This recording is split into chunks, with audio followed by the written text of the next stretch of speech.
똑똑하고 현명한 소비자로 거듭날 수 있는 유용한 정보들 전해드리는 시간이죠. 똑똑한 소비생활. 오늘은 한국소비자원 안전감시국 식의학안전팀 심성보 팀장 전화 연결돼 있습니다. 팀장님 안녕하세요. 네, 안녕하십니까. 예, 맞벌이 가족이 증가하면서 이유식 시장이 성장하고 있다고 합니다. 이것 관련해서 조사를 하셨다면서요? 네, 우리나라 출산율은 감소하고 있는데 맞벌이 가구가 증가하면서 온라인으로 주문하고 배송받을 수 있는 그런 이유식에 대해서 소비자들의 관심이 좀 늘어나고 있습니다.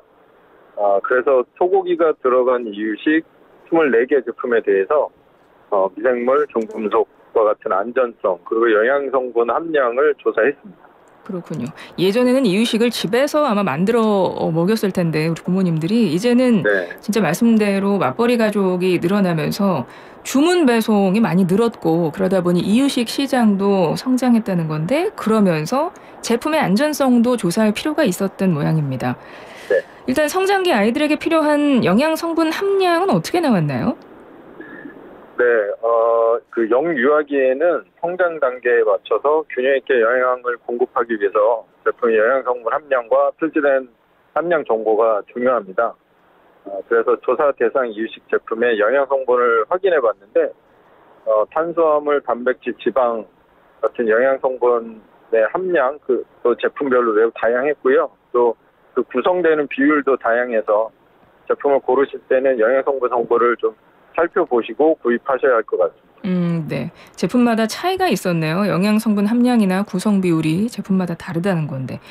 혹시 그 영양 성분 표시를 거기 해놨잖아요, 제품에. 네. 근데 그것과 실제 함량이 다른 제품도 있었나요? 네, 그 24개를 조사했는데 그중에서 11개가 제품에 표시된 영양성분 함량하고 실제로 저희가 분석해본 함량하고 차이가 좀 있었습니다. 거의 뭐 절반가량이네요. 네, 맞습니다. 기준에 우리나라에 정해진 기준을 보시면 탄수화물, 단백질은 실제 값이 표시량의 80%여야 하고 이상이어야 하고 지방과 나트륨은 120% 미만이어야 한다고 정해져 있는데 이 11개 제품은 이 기준을 벗어난 겁니다. 이 중에서도 10개 제품은 단백질 함량이 표시된 양의 40에서 75% 정도 수준이었어요. 그래서 단백질은 영유아기의 성장과 바르게 중요한 영양 성분인데 좀 표시된 양이 실제 값에 못 미치는 것으로 조사됐습니다. 뭐 아기 때는 모유, 분유만 먹어도 뭐 충분하다고 해요. 근데 아기가 어느 정도 크면 그것만으로는 충분한 영양 공급이 안 되기 때문에 이제 어느 정도 한 몇 개월 되면 소화가 잘 되는 음식으로 이유식을 만들잖아요. 영양 보충이나 뭐 새로운 음식 좀 먹이기 위해서. 그럴 때 이제 두뇌나 신체 발달 때문에 영양 성분이 굉장히 중요할 텐데 지금 그 부분이 함량 미달인 것, 실제 표기와 다른 것들이 뭐 절반가량 있었단 말씀이시네요. 네, 맞습니다. 그러면 유해 물질 등 안전성 측면도 분명히 조사를 하셨을 것 같은데 이 부분은 어땠나요? 네, 또 이것도 기준에 근거를 해서 병원성 미생물하고 납, 비소 같은 중금속을 조사했는데 전 제품이 이런 것들이 불검출되거나 또 기준에는 적합한 수준이었어요. 그러니까 모든 제품이 이유식으로 출시되어 있는 모든 제품이 안전성 측면에서는 문제가 없었다는 얘기네요. 네. 예, 우리 소비자들이 그렇다면 이유식을 구입하실 때 어떤 것들을 확인하면 좋을까요? 네, 앞서 말씀드린 것처럼 영유아기는 이유식 통해서 소화나 대사 같은 신체적 발달하고 올바른 식습관을 확립하게 하는 그런 시기입니다. 그래서 이유식을 구입할 때 제품의 영양 정보를 참고해서 다양한 이유식을 경험하게 해주시고 또 이유식과 함께 과일이나 간식을 섭취하도록 해서 어떤 영양적인 균형을 맞출 수 있도록 해주시는 게 좋습니다. 그렇군요. 이번에 뭐 조사된 제품 모두 안전성 측면에서는 좋았고 영양 성분이나 영양 성분이 좀 달랐고 그 안에 뭐 필요한 필수 영양 성분이 함량 미달된 제품이 좀 있었다. 이렇게 정리를 해볼 수 있을 텐데요. 네.